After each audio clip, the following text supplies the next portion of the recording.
Barchaga assalomu alaykum.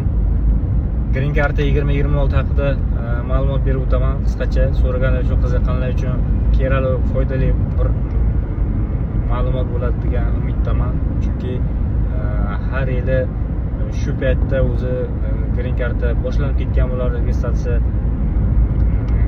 Hammamiz bilamizki, bu traditsiya 25-35 yillardan beri o'ynaladigan o'yin bu.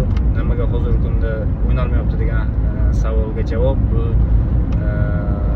sentyabr oyida hammamiz bilamizki, yangilik kiritilgan edi, pulli bo'ladi deb va hozirgi kunda o'sha sistema kiritilibdi, bazaga ko'rib chiqilibdi, qanday bezopasni qilish.